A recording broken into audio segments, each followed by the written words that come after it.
how you think has everything to do with how you perform and what you attain. Welcome to the show, folks. This is Wrestling Changed My Life. Here we go. We can endure anything and adapt and pivot and change. Wrestling gave us that ability. I would say nothing in life has impacted me more than the things wrestling has taught me in terms of self-reflection, resilience. Toughness. Some guys have it, some guys don't. Adversity, 100%. How to pick myself up and be a man after I failed. And everything that has shaped my life and where I'm at today would not be there without the values and basically the lessons I've learned through the sport of wrestling.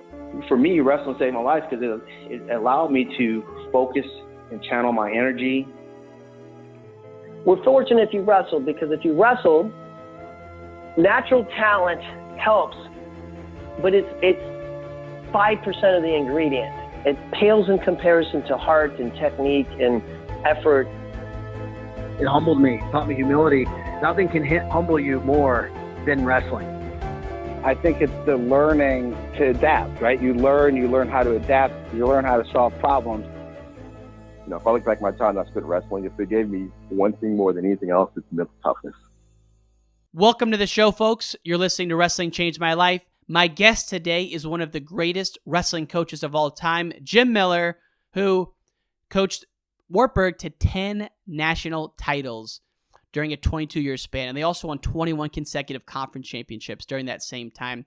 Pretty incredible, and I really enjoyed this conversation. Our fan of the week goes to Ryan Nalen, who's a former wrestler turned BJJ extraordinaire. Many thanks for the support, my friend. And if you enjoyed this episode, please leave a review or rating on iTunes. And all you have to do is, if you're on the Apple Podcast app, just scroll to the bottom and you'll see the section where you can rate the show. Now, give it up for this conversation with coaching legend, Jim Miller. All right, we are here with Jim Miller. Coach Miller, welcome to the podcast. Glad to be here, Ryan. You're doing great things out there with the podcast. Thank you, sir. I appreciate it. You are by far the most decorated wrestling coach in Division III and probably of all, right up there, top 5 all time. But what I'm most interested in is kind of how you went from a good high school wrestler to being a 2-time Division II champ. So maybe just talk to us how you got involved with wrestling and the impact that Chuck Patton had on you when he got to UNI. Yeah, well, I understand when I grew up in Waterloo or anywhere, there wasn't youth wrestling. The only sport that was even organized was baseball in the summer. And so for me, I can remember in first grade, I got a note toward the end of the day that said, "Hey, you got a dentist appointment. Your dad's picking you up." And I was like, "Oh man, I don't want to go to the dentist." And but what happened was he told him that we were really going to watch my older brother wrestle a junior high wrestling match. I had never seen wrestling before. And we walked in, and there's probably 300 people there. It seemed like, thousands to me in first grade. And it was loud, and my brother won, and my dad was so proud. And, man, that was cool. That was one of the coolest things I had ever seen. And so, my brother, he started showing me moves on the, just in the living room and stuff like that, So because of that, I you're playing on the playground in elementary school, you end up wrestling a lot of times, and I end up being, better than the other kids because they had no training, and I had a little bit, and so I just really started to love the sport. And my brother grew up, he was on a 1964 East Waterloo team that he wasn't the varsity guy. He was behind a 3-time state champ, but they won the state tournament. And he took me to the next year.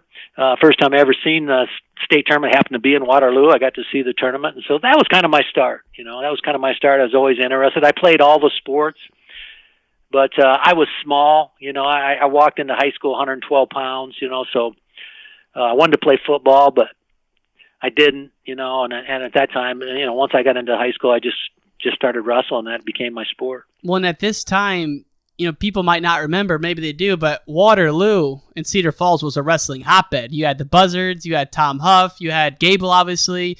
You came out of this. I mean, just so many good guys came from that area. And, from what I hear, the East-West dual meet would draw maybe 1,000 people back then. Yeah, I mean, hey, it was the hotbed, and we had a guy named Russ Smith that ran the Waterloo Courier. He was a sports editor. He put wrestling on front page during wrestling season all the time.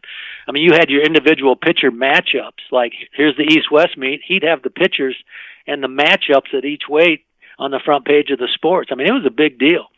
And I told Bob Siddons much years after he retired, and he was the West High coach. Yeah. I told him, I said, number one, when he got his name put on the gym, the Bob Siddons gym over at West High, I said, I just want you to know I've wrestled in front of a lot of people, including the National Division I finals, and that was the most intimidating place I ever walked into as a sophomore in high school, and I was on the JV team because it was almost full at the JV meet. And so he created a dynasty over there, and Keith Young was coaching Cedar Falls, and yeah, it was just a great time for this area in wrestling. Hopefully we can get back toward that. No question. It's exciting to read about. I've done a lot of research during that era for a documentary I'm producing, and it is incredible to see how far some of those guys went. And now, so you wrestle in high school. What I read is that you got third your senior year in 71. I'm guessing that's your senior year. But then you get to UNI, which was D2 at the time, and you end up having an amazing career, winning it twice. But then back then, you could wrestle in the D1 tournament, which is something I wish they still did. And you actually got second at the D1 tournament your junior year. So what was like the light switch that flipped for you to go from good high school wrestler to national champion? Well, you know what happened was when I was going into my senior year of high school at East Waterloo, I had not even qualified for the state tournament. And fortunately for me, a new coach came in that year that really inspired me. His name was Bill Dotson. Bill Dotson was a Division I champ at UNI. And he was still a young guy, and he changed how I thought. I mean, I can remember early in that first season him saying, "Jimmy, when we get to state this year," and he kept talking, and I didn't hear another word he said. I'm thinking, man, coach thinks I can go to state. It's funny how influential a coach can be, and because the coach, whether he was just saying that or he really meant it, I don't know, but he raised my level of thought. He raised my expectations. He raised my work ethic. And, I didn't win it. I probably looking back, I was good enough to win it, but I just, but I came a long way that senior year, and that was kind of the start. He said, hey, man, at the end, I was probably thinking maybe I just go to John Deere and work, because John Deere was booming in Waterloo at that time. And you could go there right out of high school, get a good paying job, buy a car. That was what a lot of my fellow classmates did. And but Bill Dotson pulled me aside one day and said, hey, you got a lot more in you. You need to keep going, and you ought to just go look at UNI.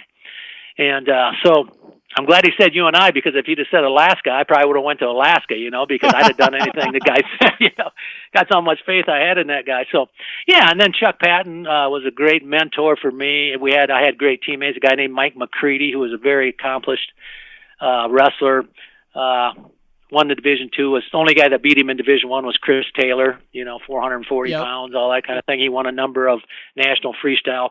A guy named Ken Snyder, who also was really good. He was my one of my teammates and roommates. So, I know one thing, one thing I do know is that how you think has everything to do with how you perform and what you attain.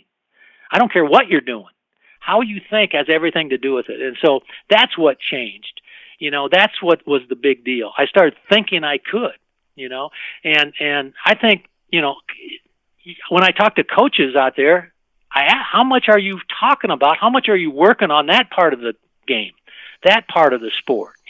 I know technique's important, wrestling's important, strategy's important, weightlifting's important, but how much are you working on how they think? How much are you working on helping them think at a higher level? Because that's when you're really going to make gains, So, that's what I'm talking about, though. That's like that coming into this. I knew you would hit on that. That gets me fired up because, man, the conversation you have with yourself is everything, and the ceiling that you place on yourself is literally self-imposed. So you can make it whatever you want it to be. For sure, yeah, for sure. And so, just understanding that you jump levels, and so so that was the game. And the more I was involved in that, and had teammates that rose me up, even had other people raise you up. And there's a guy out there, I've never really had a converse. His name's Don Roan. Don Roan was like you said, when we were in Division II at the time, you could advance to Division I tournament. And my sophomore year, the top 3 got to go to the Division I tournament. The top 3 in Division II got to go to the Division I tournament. And I was wrestling. I was going for third against this young man named Don Roan from Clarion State. Wade Chalice was on that team. I mean, they had an unbelievable team. And so I got beat 6-4, something like that, for third. And I was like, man, I thought I could go with everybody in the country. I don't care what level. I had a good year that year. And now I didn't even qualify. And what happened was 2 weeks later at the Division I tournament, Don Roan won the Division I tournament. You know, he had gotten third in Division II, and he won Division I 2 weeks later. And so all of a sudden I'm thinking, I am right there. You know, I can do this. You know, so even sometimes someone that doesn't even know you, or maybe it's your opponent in that case, can raise you up if you pay attention. So, yeah, so then that very next year, you know, we wrestled in the All-Star meet, me and Don Roan, and he won again, but about a month later I beat him in the semis and got into the finals of the Division I tournament. So you never know, man. You don't know, especially if you eliminate putting limits on what you can do. Right. Because that's a big deal. I mean, imagine if Coach Dotson never came into your life. How different would 100%. Your life be? Bill Dotson changed my life. I mean, without a doubt. I might not have ever even stepped on a college wrestling mat or, you know, went on to coach. So, yeah, he changed my life. And then, you know, so. People who aren't from the Midwest don't know what you mean with the John Deere thing, but my grandpa was a retired welder from Case IH, and we grew up in the Quad Cities. And at that time, much like Waterloo, you could literally get a job at Case, John Deere, or Caterpillar and get a good paying job, and it was no doubt about it. Yeah, I mean, the guys were saying, hey, we're 18, 19 years old. You go to Deere's, you work there 30 years, you can retire. I mean, we're 50 years old or whatever. Mm-hmm. And everybody thought, God, what a great deal. We could go do something else. But I'm so blessed that nothing wrong with John Deere whatsoever, but I'm just, you know, that wasn't my passion. That wasn't the life I was, you know, born to lead, I don't think. So no. I was pretty lucky.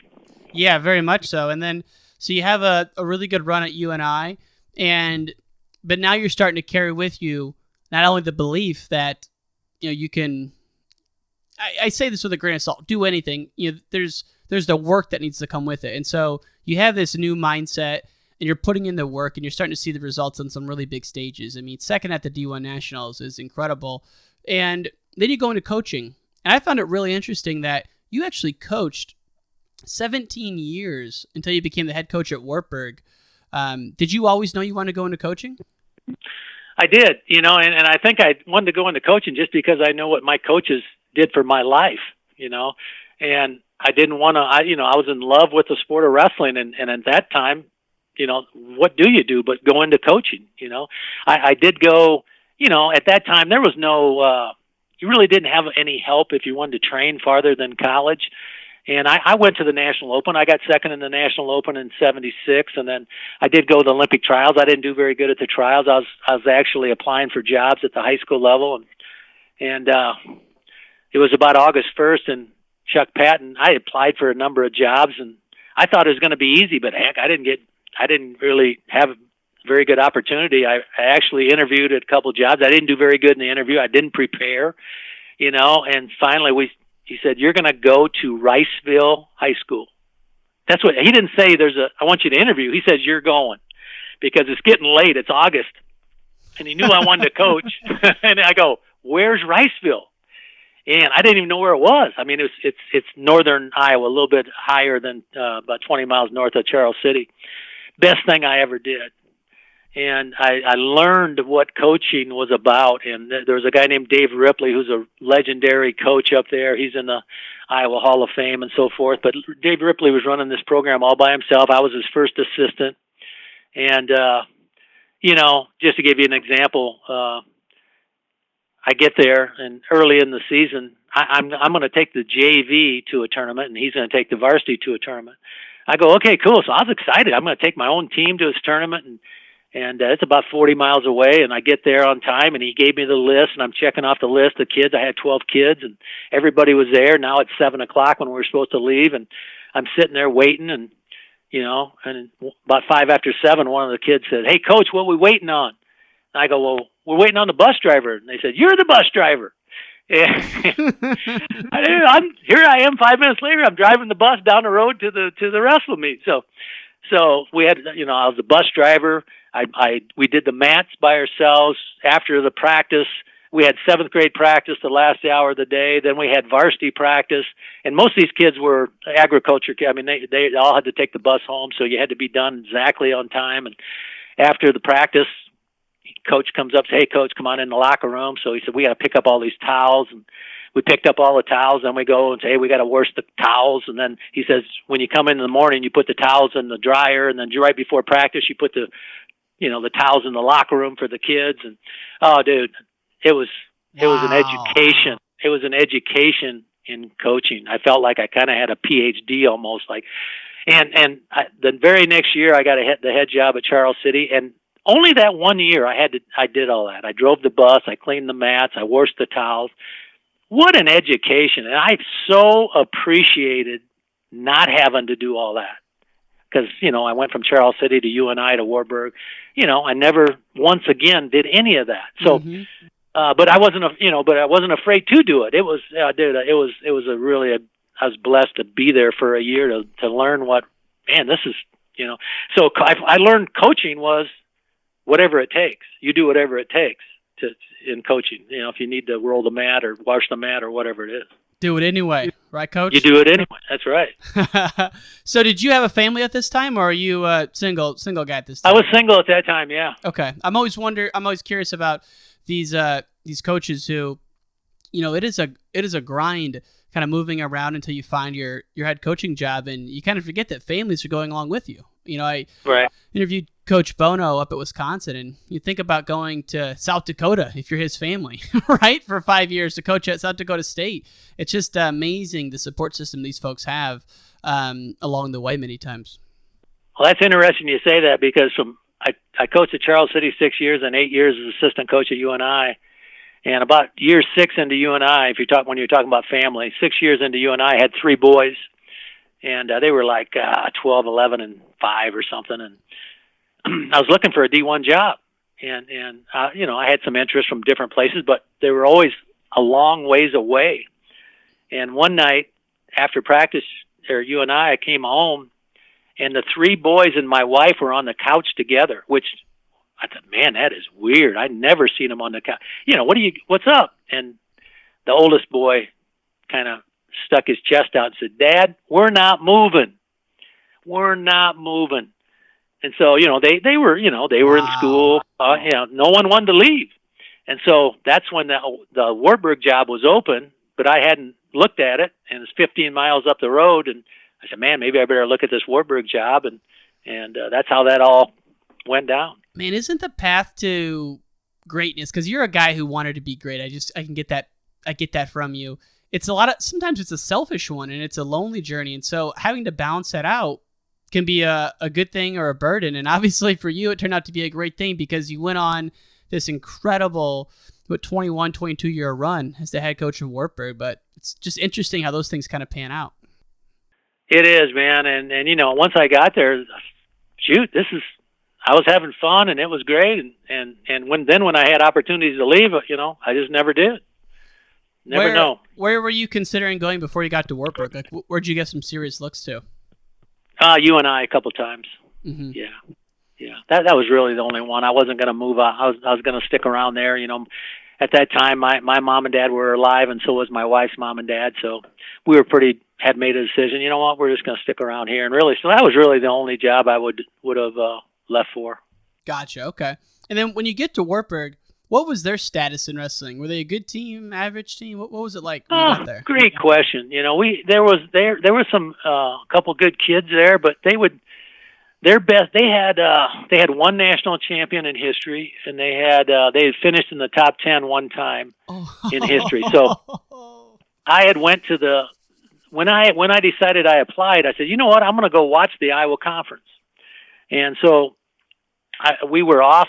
You and I, we didn't have anything that day, so I went up to, it was at Luther, and I went up and watched the Iowa Conference, and Wartburg ended up 4th. And Simpson, Al Baxter, or Bob Darrow, edged out BV, Al Baxter, for the championship. And man, there's some legendary coaches right there, Wow. with Baxter and Deere.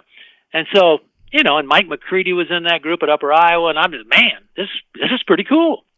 And we weren't real good. We were in the middle of the pack, but that was my first glimpse at the Iowa Conference. So in your mind, as you're driving to Wartburg on your first day, you had to be excited, maybe a little bit nervous, but like in your mind, what are you thinking the expectations are? What is your vision at this point? Are you thinking several years out, or kind of where were you at that point? Well, let me tell you something. At my interview, I got asked, "Hey, Coach, what's your goals for the team?" And I had thought about it, and I said, I don't know how long it would take, but I'd like to think we could win a national championship. And man, that answer just bombed. That was not a good answer at that time. And why is that? One of the guys in the committee actually said, "Hey, man, we just don't do that here. We don't win national championships. I mean, it was just not. The culture was just different. It wasn't a bad culture, but the emphasis was winning the conference, and if you went beyond that, it was icing on the cake. That was kind of the culture, and we had not won. We had not won a conference championship in 14 years at that point in wrestling. So you can kind of understand the culture was not the same. I mean, we hadn't won a conference title in 14 years. The college had not won a national championship in anything in 60 plus years of competing. And that's incredible. So did that turn you off about the job, that they were kind of down on you for that answer? No, I get it. I get it. My deal was, I realized, hey, do you really want to hire somebody with unrealistic expectations? I could see where they were coming from. They just had never happened before. They had never been close in any sport to winning a national championship. And so, man, it did seem kind of maybe unrealistic to them, And so, but I wasn't gonna, but you know what I was thinking? I was thinking, man, but what if we did win? That's what I was thinking, what if we did? Wow. Is that going to be a surprise? It's kind of funny that, it took 5 years, but in year 3, we were ranked number 1 in the nation. And I got the athletic secretary came in the office. She said, "Hey, Coach Miller, the president wants to see you." And, dude, when that happens to me in my life, usually like, oh man, what did I do? Did I do something wrong? I couldn't think, or maybe did one of my athletes screw up? But the meeting was this. The meeting was, "Hey, Coach Miller, I just want you to know that we don't know really how to act around here because we've never been ranked number 1 in the nation in anything before." Unbelievable. Wow. Yeah, so it was cool. And I said, it just came out of my mouth. I said, "Get used to it." And I wish I hadn't. I tried to pull it back in, I didn't. I said, "Man, why did I say that for?" We hadn't, we had never won, but the 5th year we won. And it was we had a couple hundred people at the Waterloo airport. We had an escort into Waverly from the edge of town, fire trucks and police. And we had a celebration in the gym. And I had people over the years later come up and say, "Hey, Coach," I had one just a year ago come up and say, "Hey, Coach, I was at that first national champion celebration, and I was there because we didn't think we'd ever see it again." Wow. So, that's incredible. It was a cool thing, but the cool thing for me now looking back is that, what, when you win, when someone has a breakthrough, in whatever sport it might be, or maybe it's a business or whatever, you have a breakthrough. So in 1996, we won the first national championship. The next 22 years, so 1996 to 2018, that's 22 years. The college won 22 national championships after that. Across different sports, what you're saying. Yeah, multiple sports. So, it's kind of like, hey, when one part of the organization starts exceeding expectations, oftentimes other parts of the organization want to do the same thing, or other people want to do the same thing, so, and that's exactly what happened, so it was a very cool thing. It was very cool to be a part of that. And, and it was fun, invigorating, and you kind of, that's one reason why I never left when I had a chance. It was just fun. I was having a blast, and and doing things that people, and I found out, man, I love doing things that people don't think you can. Yeah. Well, doesn't that get at the root of this whole mindset, limiting beliefs and having a unrealistic mindset is, once you start seeing other people do it, you believe you can. Just like Roger Bannister in the 4-minute mile, right? So those other coaches are thinking, wait, why am I just assuming that Wartburg doesn't win national titles? And then that carries over into multiple sports. So that's like the epitome of what we're talking about here, Yeah, for sure. I mean, I've read that Roger Bannister story. I mean, and then once he did it, it was an avalanche of people that end up doing it within a year or two, because they thought it could happen. Because before that, what were they saying? Even doctors were saying it's physically impossible or whatever. And it's like the training didn't change, the technique didn't change, the shoes didn't change. The only thing that changed was an idea, a thought, a mindset. It's like, people, when are we going to start realizing how powerful the mind is? I'm getting excited here because it drives me nuts when people downplay this. So let's go back to year one though. What were the results of year one? We ended up, nationally, I thought we did good. We ended up 8th place. We had 3 All-Americans, which was really good. We had only been in the top 10 one time in history. And so that was, I felt like we made a step there. Hey man, we're in the top 10. It's hard, that's not easy. It's a lot harder to get into the trophy hunt, but I thought that was a real good step, and you want to be making progress, and that was definitely progress for our kids. We had somebody in the finals that year, and the good thing was we had all 3 of the guys that placed back, and so the next year we had a great year, and we ended up second. What do you attribute that to, like that immediate success? Because at year one, you haven't had the chance to really recruit. You're kind of just working with what you got. What did you have, like some guidelines or standards, or how did it kind of transpire that way? I'm going to tell you exactly what happened. The whole thing, the whole point, the whole premise is every guy fights their butt off the whole time. That's it. That was the goal. Every guy fights their butt off the whole time. And so we praised effort. We praised effort, no matter win or lose. Praised effort, because I knew that was the only way we were going to be competitive. And when you go all out, when you're not afraid of fatigue, and that's a big deal. Mm-hmm. Getting to the point where you don't care. Everybody's going to get tired, but the good guys don't care that they get tired. It's not that they're not tired; they just don't care, and they know they can operate there. That's what we needed to do. And I think that was really frustrating by even halfway through that year, I didn't feel like we're making any progress, And I even said one time, this is kind of funny, but I kicked the team out of practice. It was January. And I go, you know what? You guys just get out of here. You know what? I want you to come back tomorrow. Look it up when you get back to your dorm room or apartment.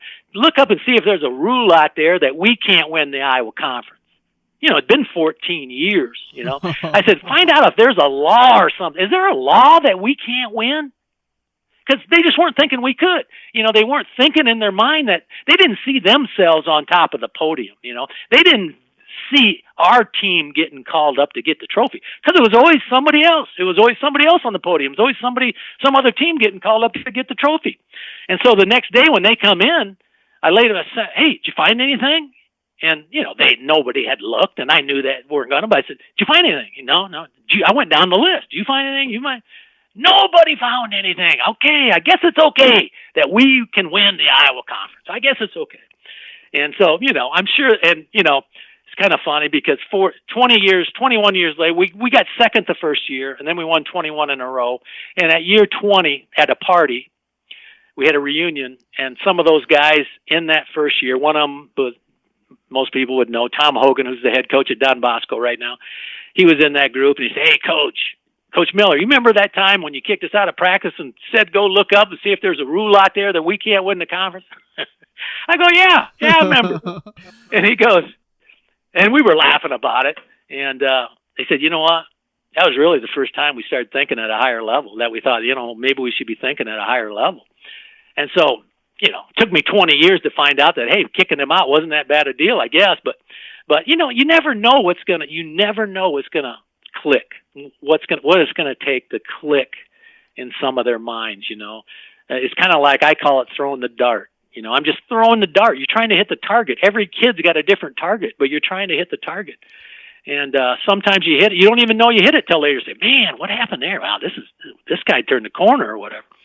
But it might be saying, like my coach said to me, Jimmy, when we get to state this year, I mean, dude, he hit the target. I was just going to say that. Like, that's so relevant for when Coach Dotson said that to you.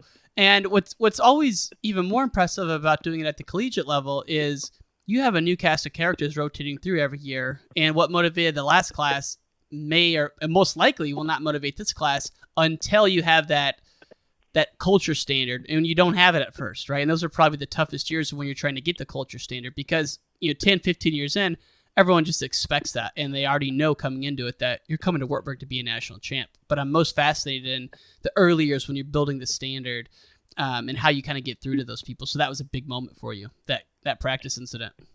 100%.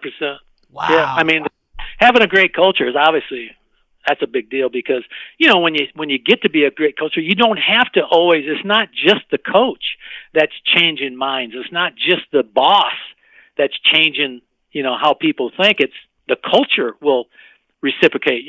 Other people on the team will just be normally talking like, "Hey man, why are you late?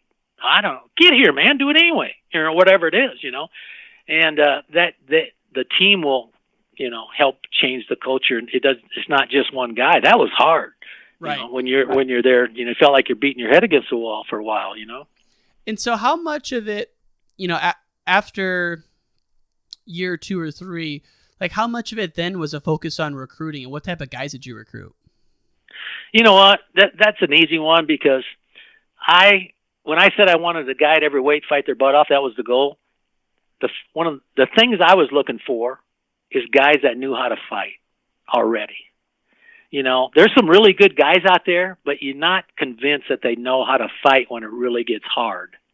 There's a lot of guys out there that maybe they're not at the level you'd like to see them at, but when you watch, holy cow, they go at it. And they're not afraid of going at it. They like going at it. That's who I was looking for, trying to find. Obviously, I wanted talented guys, but I wanted guys that really knew how to fight. And I'd actually ask the high school coach, does he know how to fight? Does he know how to compete? Is he a competitor in practice? And that was a big emphasis for me. That's what I was looking for. And then, but as we got better, talented kids were actually making us one of the schools that they would actually look at. I mean, my first year, I got hung up. I don't know if you'd call it hung up, but they'd actually say, "Hey, Coach Miller, thanks a lot for the call, but I really want to go somewhere that's good." So, yeah, some of them would say, "Hey, man, I've been on a pretty average team in high school. I really don't want to go to an average team in college. Thanks for calling." So yeah, man, I broke a couple, the old landline phones at home along the way, man. Yeah. And I would actually write their names down, because later on we're gonna, I'll try to beat you. Chip on the shoulder. Yeah, that's awesome. Yeah. So now we've talked a lot about the mental side of things and changing your expectations, but obviously that has to be accompanied with work. And I think some of the books now you read, you forget about the daily discipline of doing the physical part to kind of match your new expectations. So one of your mottos, and we've hit on it earlier, was do it anyway. Could you just elaborate on that a little bit and how that manifested itself into like the actual physical work of getting things done? I think it manifested the time when, for instance, when we started doing multiple workouts. They had never done multiple workouts. I mean, even the AD at the time, my very first year, kind of frowned on, "Why are you here this morning working out?" And so it sounded like, "Hey man, we got 6:30 a.m. run left tomorrow. I really don't care when the alarm goes off at 6:00, whether you feel like getting up or not. You get up, you get dressed, and you're on the track at 6:30, period." And so that was part of the culture change, because they had never, and then number one, just getting up. We haven't had to do this before, and then we're going to run, and then we're going to lift. I mean, we, when you're running, we ran hard. So everything about it was uncomfortable. Everything, and especially in their mind. Oh my God, this this is not what I signed up for in a way. So you had to change their minds of why. Hey man, we're doing this because we want to win championships, We're doing this, we want to graduate and we want to win championships. So take care of school and do all this stuff. So when you had a reason, when they seen that, and obviously if it's never happened before, winning championships, it's hard. I mean, when you hadn't won a conference in 14 years, it's hard. But then, we won a championship in the conference level. Then, you win a national championship or you work toward getting there. The reality, they can see the reality of the payoff. And so it became easier. But yeah, it was grueling in the beginning to get that done. Did you ever have any self-doubt that maybe you made the wrong move going to Division III? For sure. for really? Sure. Talk to yeah. Remember anyone in particular? Yeah, I don't know. I mean, immediately my first team meeting, I'm talking about my first team meeting. You and I, we had 35, 40 athletes every year, and I think most good college teams has plenty of athletes, right? I'm thinking, well, maybe 25 will show up. Well, 14 showed up, and after the first meeting, 6 quit. That was my start. I had 8 kids for 10 weight classes, And so, yeah, I was thinking from the get-go, man, what have I got myself into here? And then, halfway through January, like I told you the story, kicking them out of practice and say, hey, man, is there a rule we can't win the conference? I was just talking about the conference at that time. So, but it came along, and luckily we had some guys enough guys, it wasn't there was 3 or 4 guys that really bought in. And then once you have 3 or 4 guys and then they did well, they come back All-American or whatever. And then some more guys, hey, yeah, okay, I'm getting this. I want to do that too, that whole thing. And, it's kind of like a momentum, you got a snowball rolling down the hill mountain, and all pretty soon it starts picking up speed, and you get bigger and faster and stronger. And by the time it gets to the bottom, people are jumping out of your way, So that's kind of how I tried to relate it to the team, We're on our way.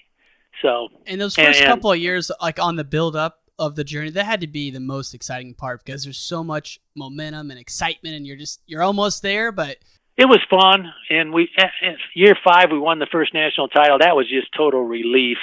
I don't know if it was even fun. I mean, it was fun. It was fun later.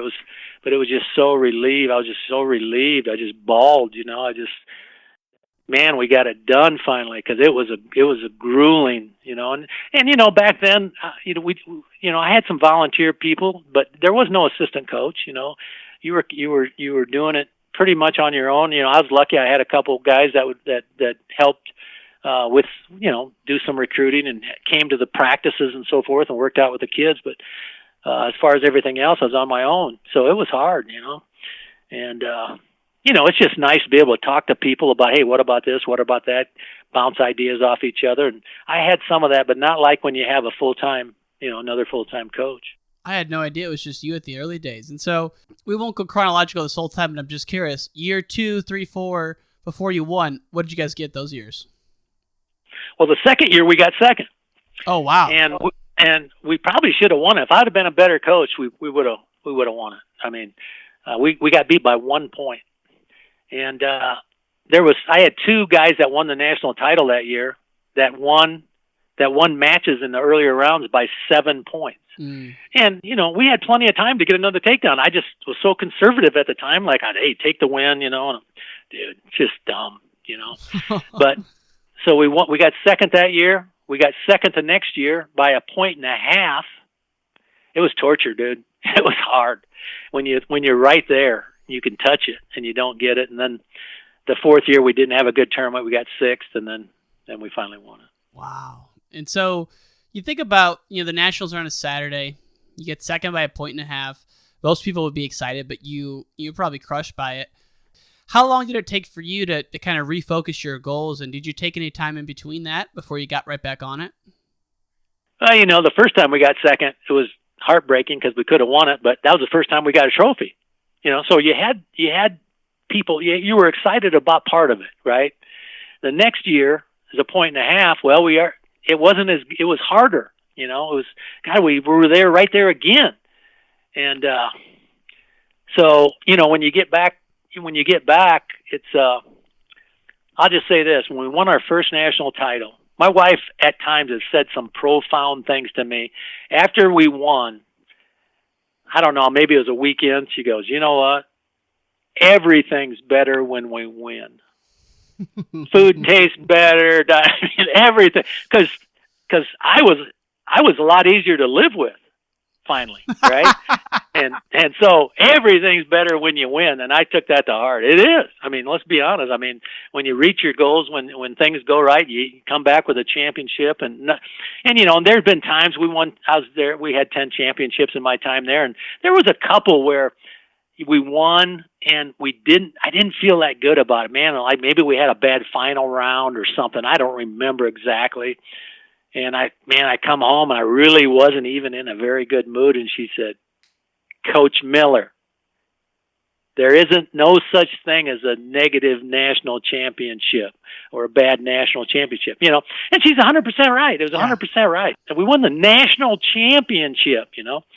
And looking back now, those 10, you don't remember any of that stuff really, but you do remember you won 10 national. You walked up on the stage with your team and got the trophy. You know, that's a pretty cool scenario. Amazing. Now, I know we're at the end of coming up the end of the hour here. Just 3 quick questions. We call them rapid fire questions, and then we'll let you go. Okay, Coach? Yep. Go. So you said you won 10. What's the most you guys ever won consecutively over that span? 3. When was that? At the end of my career, the last 3. Yeah. I think that from 2002 till now, there's never been more than 1 year that we went not winning. So we might have won 2 and then didn't and then won again. And then there's never been more than 1 year that we haven't won. Okay. Again. Does that make sense? Yeah, totally. We haven't gone 2 years in a row without winning. That's since incredible. 2002. And then second question was, and I'm just genuinely curious, what's the most national champs you ever had in a single year? 4. But we had 7 in the finals sometimes, you know. We had a couple times, we had 6 in the finals another time.